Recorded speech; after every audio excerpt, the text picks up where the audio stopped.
Hugo, bonsoir. Bonsoir. Ravi de vous avoir donc pour clore cette diffusion de votre film donc Chant d'honneur dans le cadre de notre dispositif l'autoprod du mois.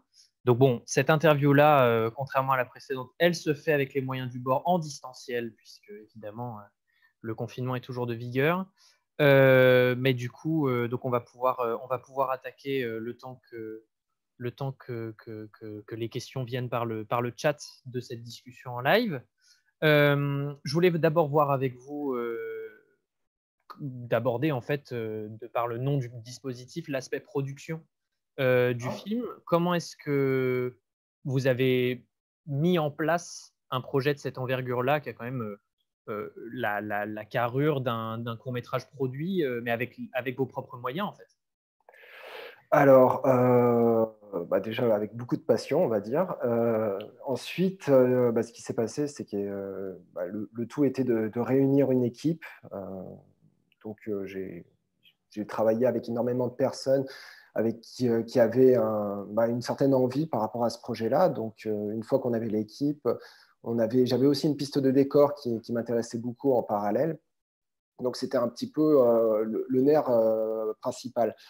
Par la suite, ce qui s'est passé, c'est qu'on est allé, en termes de financement, ça a été mes propres sous. Et puis, on a tricoté en termes d'arrangement avec la location de caméras, de choses comme ça, pour pouvoir aboutir à ce projet-là. Alors ensuite, ce qu'il faut se dire, c'est que la post-production a pris énormément de temps. J'ai réalisé le montage. Et puis, du coup, ça a été par rapport à la disponibilité de tout le monde à chaque fois, que ce soit l'ingé son, mais aussi le compositeur avec qui il y a eu un très, très long travail. Donc voilà, ça a été vraiment du tricotage pour en arriver à ce film-là, et beaucoup de patience surtout. Ok. Vous parliez du compositeur. Ah, mince.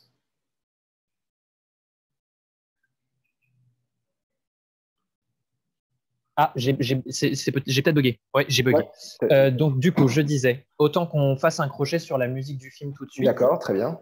puisque vous parlez du compositeur. C'est vrai que c'est quelque chose qui ressort beaucoup de ce court-métrage-là. Il y a un aspect musical très fort qui vient habiller l'espèce pas de folie, mais il y a un petit peu de ça, voilà, Oui, totalement. de distance légère avec la réalité dans laquelle le personnage nous embarque. Est-ce que c'est un travail qui a été lancé en amont ou est-ce que c'est un travail que vous avez fait totalement après le film, par exemple? Alors, ça a quand même été lancé en amont, c'est-à-dire qu'au début, lorsqu'on a commencé le tournage, il y a eu des petites pistes qui ont été travaillées avec le compositeur qui s'appelle Zéphyr Perrier. Et puis, c'est aussi, ça a vraiment commencé le travail au moment où on a lancé, au moment où je lui ai envoyé le premier ours du film, où là, il a pu vraiment se faire une idée de la narration. Et ensuite, ce qui s'est passé, c'est que on a travaillé à base de mots-clés pour commencer. C'est-à-dire que je lui donnais des intentions d'émotion que je voulais ressentir à tel moment, que ce soit à l'introduction du film, en son centre, ou sur le final, où là, clairement, là, le mot, c'était, voilà, imagine le personnage qui parcourt les Champs-Élysées. Enfin, voilà, on avait quelque chose vraiment de très olympien à ce moment-là, et tout ça avec une envie de musique électronique. Hmm. Alors, ce qui se passait, c'est que le compositeur m'envoyait des versions pour coller à tel moment avec des TC très précis par rapport au montage. Et j'écoutais pas du tout ce qu'il me proposait en termes de TC. Je reprenais sa musique, je la remettais à des endroits D'accord. où, au moment où ça tapait fort, je lui disais, Hmm. voilà, moi je veux que ça tape là, mais maintenant il va falloir que tu recomposes par la suite. Enfin, voilà. Il y a Ok. eu tout Ah ce oui, c'est travail. un vrai travail comment dire, de patchwork en fait, une espèce de confrontation entre la musique et l'image. C'est assez intéressant. Et Exactement. c'est paradoxal, mais c'est aussi quelque chose qu'on trouve rarement dans le contexte d'un film produit où les choses doivent être plus cadrées parce qu'il y a un studio pour tant de jours, parce qu'il y a une salle de montage pour tant de jours. Donc, est-ce que, parlons de la liberté, du coup, Oui. parce que même s'il y a une limite au niveau des moyens, j'ai l'impression dans ce que tu nous partages il y a un rapport à la liberté qui est peut-être un petit peu plus grand dans l'autoproduction. Totalement. Alors là, pour le coup, d'ailleurs, ça a été le choix de l'autoproduction. C'était déjà la liberté de tourner au moment où l'on le veut et sans forcément attendre le go d'autres institutions. Donc là, le film s'est écrit l'été précédent le tournage qui s'est fait en hiver. Donc ça a vraiment été voilà, une impulsion où à ce moment-là, on s'est dit on a les moyens de faire le film, donc on est parti sur la production de ce film-là.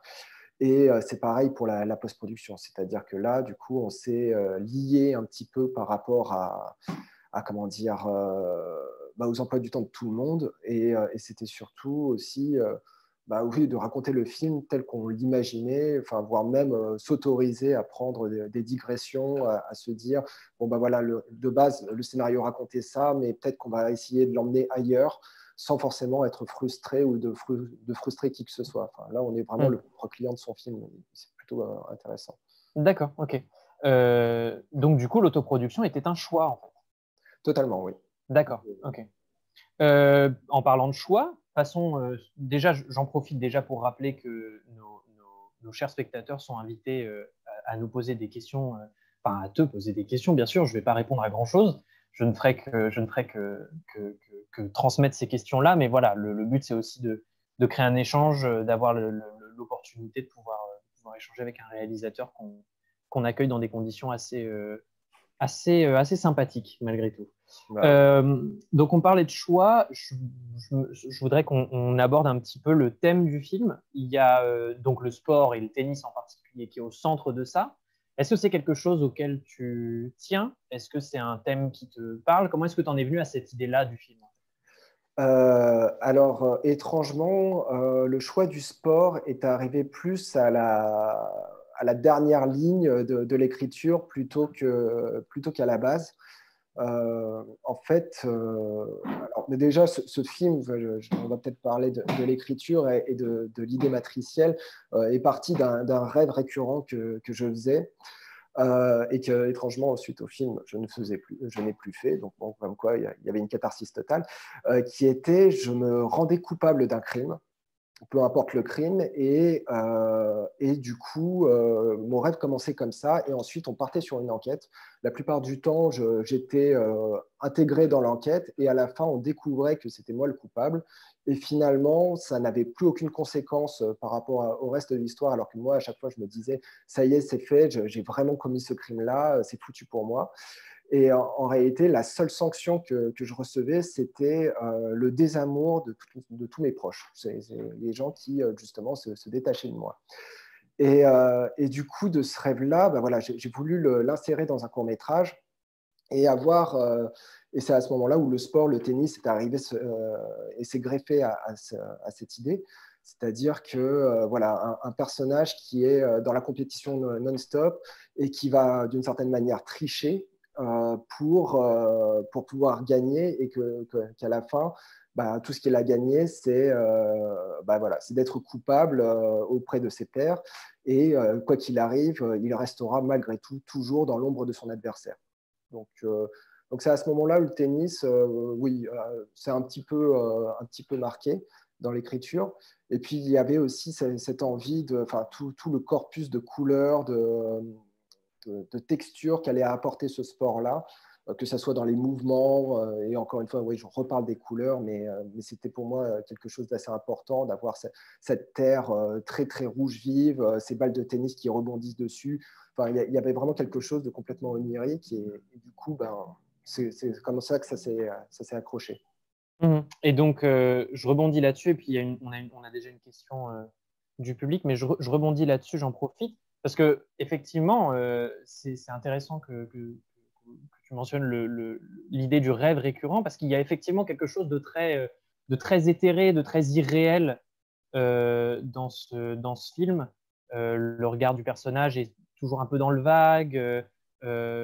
Son déplacement, enfin même son rapport au costume qu'il porte est un petit peu étrange, un petit peu déplacé, même sur l'image qu'on a utilisée pour représenter le film. Il est dans des ponts qui sont trop petites pour lui, il y a quelque chose comme ça. Est-ce que ces détails-là, c'est des choses qui se sont construites en tournage, ou est-ce que c'est des choses que vous aviez déjà imaginées au moment de l'écriture? Alors, c'était quand même quelque chose que j'avais déjà imaginé en écriture. Alors, concernant les vêtements trop petits, il y avait une image où je voulais… en fait, le personnage est un peu bêta et tout, et Et je pense que, enfin, en tout cas, je l'ai écrit comme ça, il est incapable d'improviser un mensonge. Donc, il est obligé de le vivre. Et du coup, il est obligé, d'une certaine manière, de se glisser dans la peau de son adversaire pour pouvoir justifier qu'il y a eu un accident lors d'un entraînement. D'où les vêtements trop petits. Oui, non, non, je voulais complètement quelque chose d'éthéré. Ça, c'était important. Le choix de la saison a vachement marqué cet effet-là.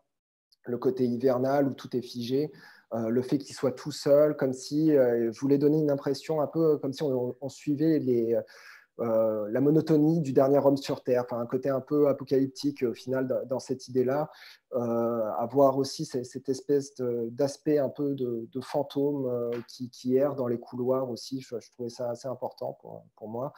Et effectivement, bah, tous comme tu l'as bien dit, les effets de regard dans le vide, le fait qu'il soit tout le temps dans une réflexion. À un moment, il est allongé par terre et là, d'un coup, on voit des balles de tennis qui rebondissent, qui était une image assez forte. En gros, ça sous-entendait une seule chose, c'était il tente de se faire un alibi, mais dans sa tête, il n'y a que des balles qui rebondissent. Donc voilà, c'est quelqu'un qui est incapable de se décrocher de son sport et qui pourtant va commettre un peu l'irréparable parce qu'il n'est pas au niveau, tout simplement. Ah.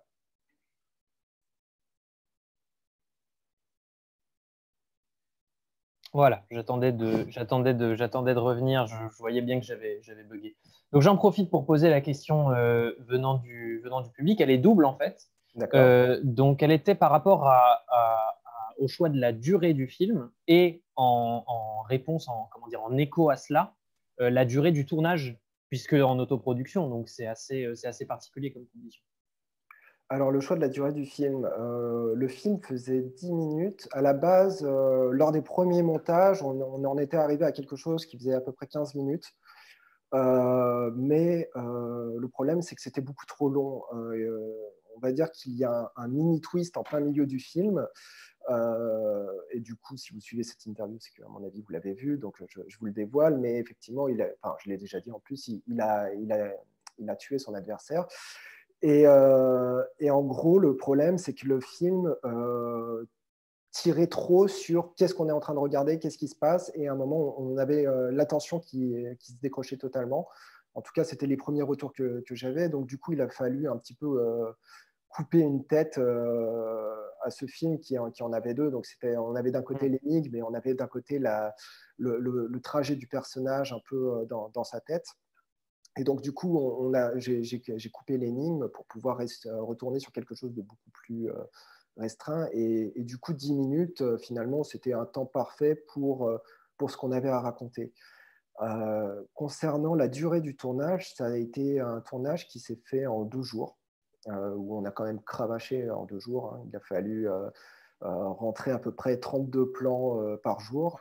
Ah oui. Et ouais, c'était un peu compliqué, et d'autant que je leur voulais une véritable esthétique. Hein. Je voulais vraiment qu'ils soient très travaillés, jouer avec la symétrie du décor, pouvoir un petit peu. Enfin voilà, il y avait énormément de choses à penser, des effets de lumière, des choses comme ça, et c'était pas des plans simples, mais bon, on a pas mal carburé. Ok. Bah, c'est vrai que 2 jours pour un, pour un film de cette.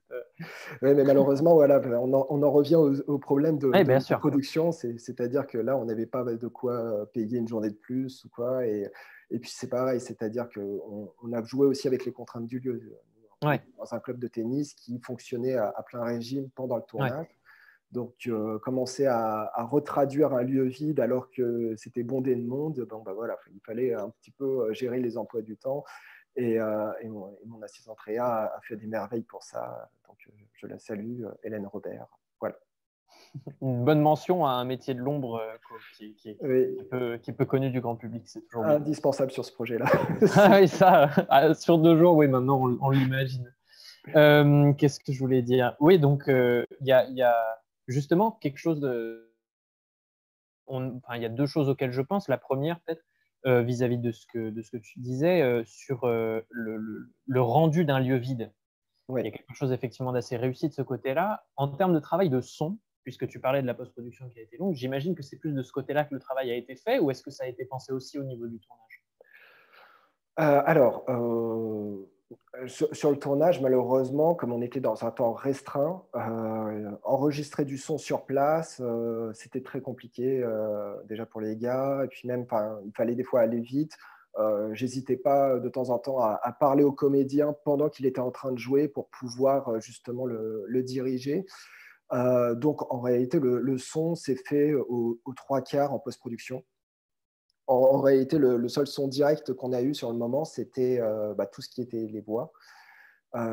Et sinon, ils ont fait un travail remarquable, c'est-à-dire qu'on avait deux ingé sons, Clément Barda et Régis Filmin, qui par la suite sont allés s'enterrer en Bretagne et qui ont refait tous les bruitages, ont rejoué tout le film en off pour pouvoir, enfin en off, en tout cas en dehors du tournage, pour pouvoir justement tout rebruiter.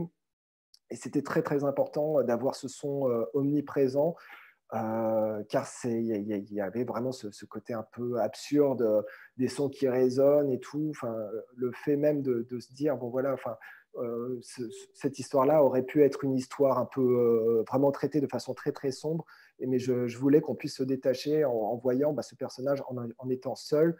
Voilà, il est un peu ridicule aussi à sa façon. Et pour moi, c'était très, très important de le traiter au son. Donc, quand on a cette brouette qui grince, ce genre de choses, lui qui marche sur le terrain de tennis avec ses pas qui résonnent et tout. Enfin, voilà. Enfin, il y avait vraiment. On s'était dit qu'on aurait un travail de son très, très important, mais on savait pertinemment que sur le tournage, c'était pas possible. D'accord, ouais, qu'il y avait une question de compromis. Oui, voilà. On a une autre question qui porte, de toute façon, qui rebondit sur une que j'avais prévue vers la fin de notre échange, mais c'est toujours intéressant de mentionner ça. Quel a été le parcours du film et à quoi est-ce qu'on peut imaginer qu'il va ressembler à partir de maintenant? Alors, le film, ça fait quand même un peu plus d'un an qu'il a été envoyé en festival. En gros, là, on en est on doit avoir 12 sélections en festival.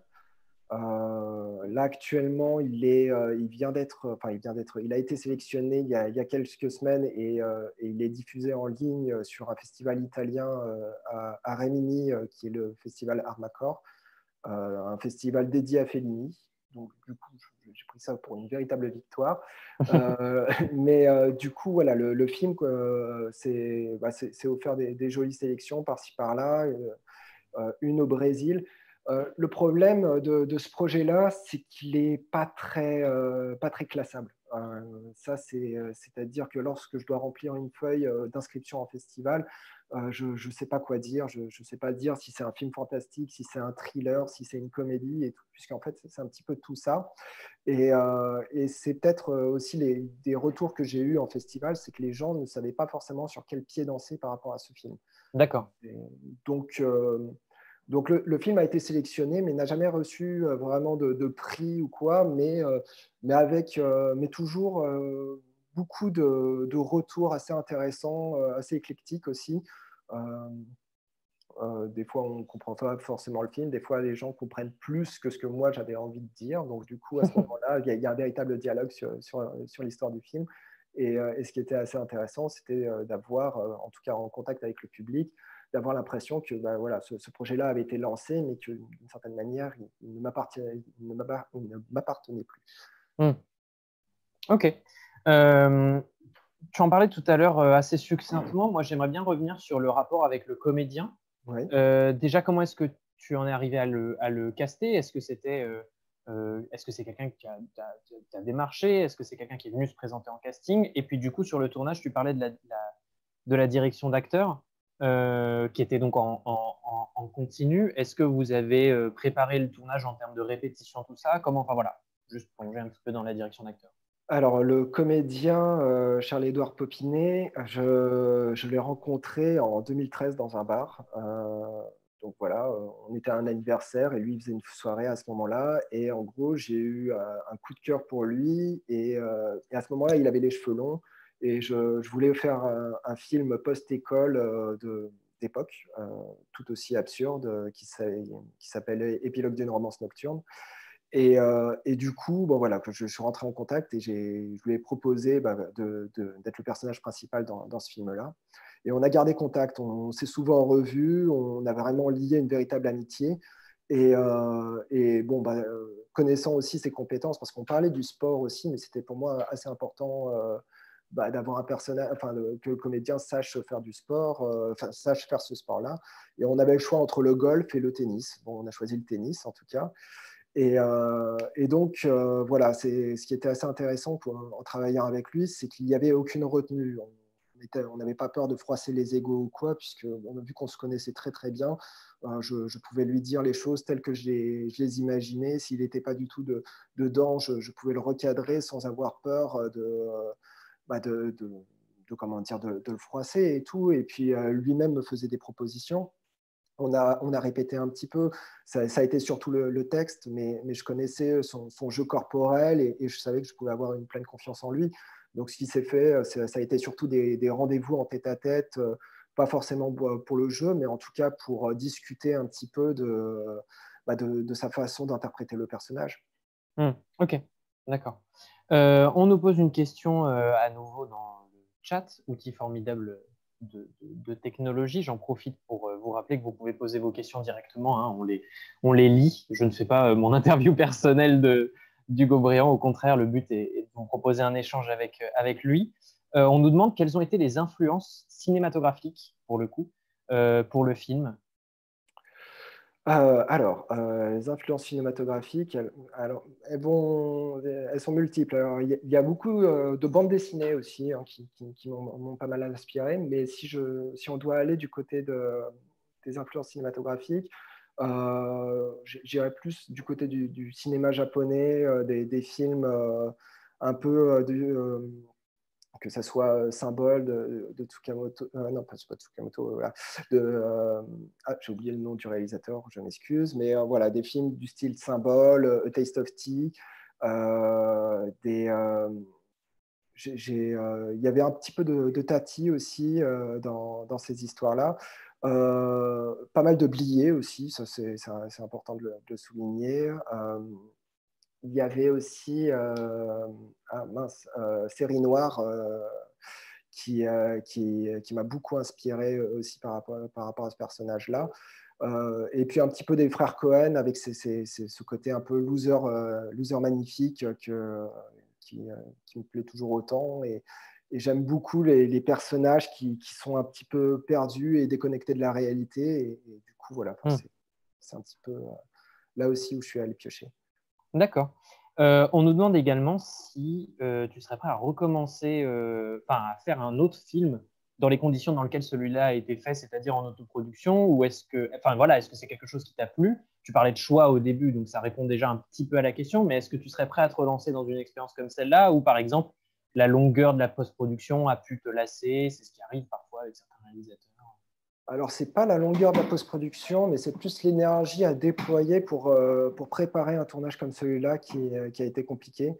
La post-production, c'est une fois que le film est tourné, ça prendra le temps que ça prendra, mais au final, c'est plutôt agréable. C'est-à-dire que c'est un peu plutôt que jouer aux jeux vidéo le soir, je rentrais, je faisais mon montage et puis voilà, ça fonctionnait. Alors non, j'ai pas trop envie de recommencer, en tout cas un film aussi important en autoprod. Je prépare des projets, des tout petits projets en autoprod, mais j'ai plus trop envie de faire un gros court-métrage autoproduit. Là, clairement, j'ai envie d'écrire des choses de façon plus réfléchie aussi. C'est-à-dire que l'autoprod, ça a été un choix parce qu'il y avait cette énergie, cette impulsion de vouloir faire ce film-là à cet instant-là.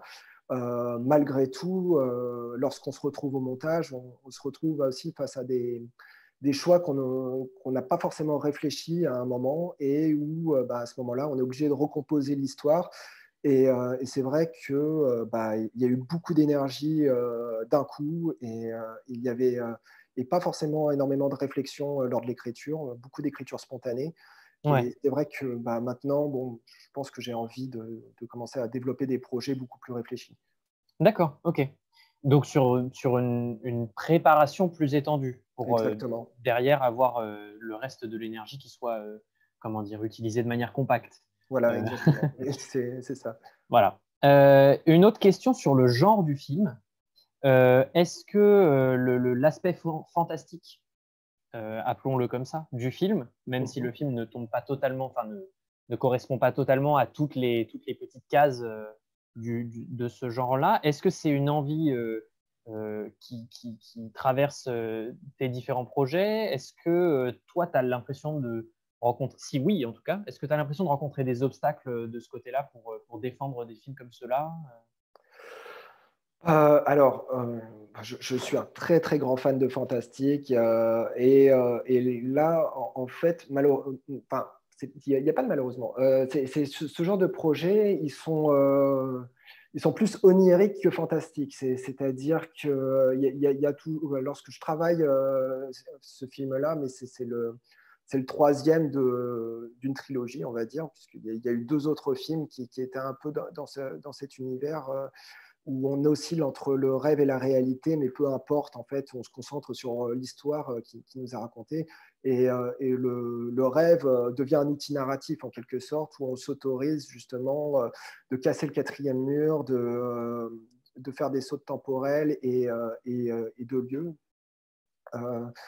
Euh, et donc, du coup, c'est difficile pour moi de classer ces films-là en tant que film fantastique parce que j'ai une deuxième vision du fantastique qui est peut-être beaucoup plus horrifique. Et je pense que c'est peut-être vers cet endroit-là, si jamais je devais vraiment me développer en tant que cinéaste fantastique, que j'irais.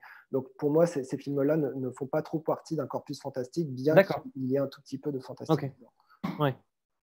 Ok. Et du coup, pour prolonger là-dessus, est-ce que c'est effectivement une envie qui t'accompagne que de plonger directement, totalement dans le genre, en fait, hein, puisque c'est de ça qu'on parle, c'est soit d'en piocher, dans le cas de Champ d'honneur, de piocher quelques éléments, c'est-à-dire le rapport à la réalité et au rêve, de piocher, on en parlait tout à l'heure, le côté éthéré de l'image, etc.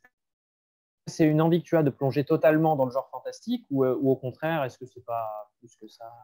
Alors si, là totalement. Ces derniers temps, je fais en sorte, en tout cas, de complètement aller dans cette veine fantastique. Actuellement, j'ai coécrit avec une scénariste qui s'appelle Claire Leluerne, un, voilà, comment dire, un projet de long métrage fantastique qui a été présélectionné au Grand Prix Climax. On a appris ça il y a une semaine, donc Félicitations. c'est plutôt la fête, on va dire. Et justement, je parlais de petits projets autoproduits. Là, actuellement, voilà, je prépare une sorte d'anthologie de contes contemporains horrifiques urbains, où justement on retrouve des personnages qui se retrouvent, qui ont regardé au mauvais endroit au mauvais moment et qui se retrouvent un petit peu harcelés par des entités de type fantôme. Ouais, des entités fantastiques. Ouais, des entités fantastiques, ça c'est sûr, oui. Ok, d'accord. Euh, alors on va arriver doucement, doucement sur la fin.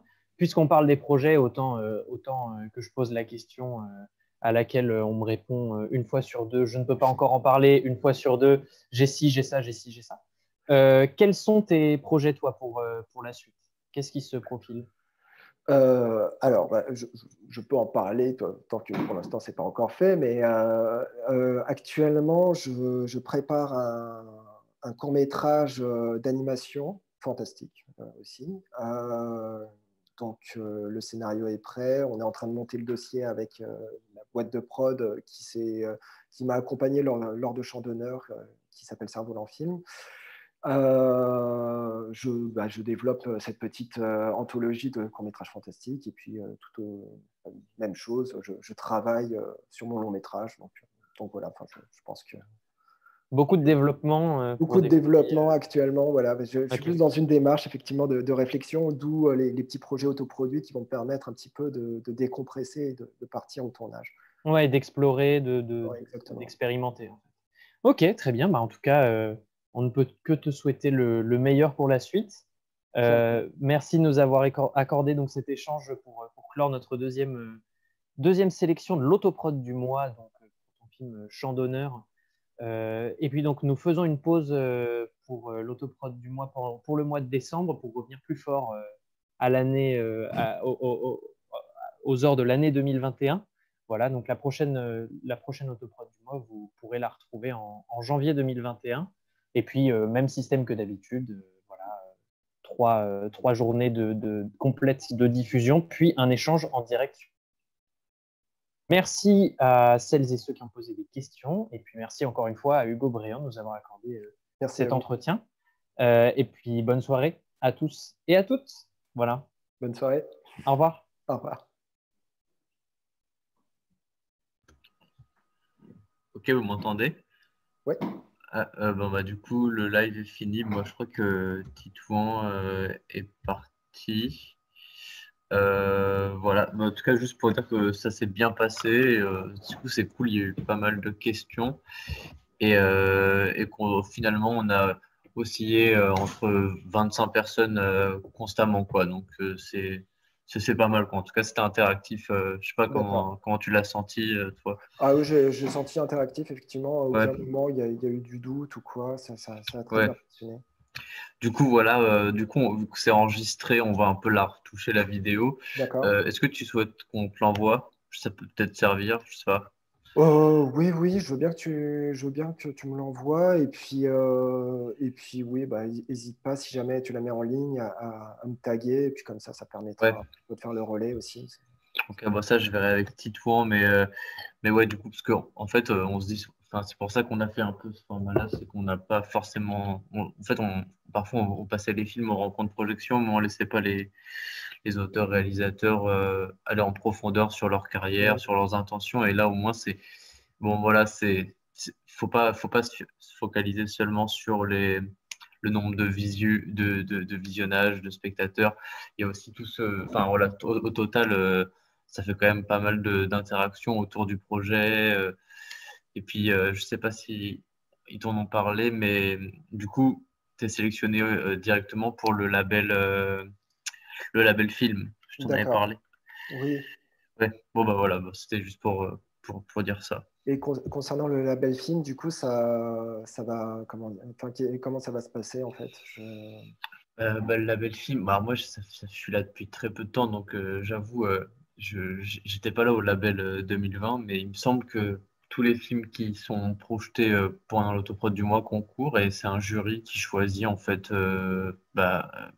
un projet, et donc voilà, la personne qui remporte le label aura, je crois que c'est 17 ou 23 000 euros en matériel technique pour le prochain projet. Donc c'est aussi une autre phase de l'autoprod qui, moi, ce que je préfère, c'est que vu qu'il y a un autoprod par mois, alors que quand ils faisaient les rencontres projection, il y en avait 5, donc ça minimisait les chances de concourir et ça un peu dévaluait le fait d'être sélectionné, quoi.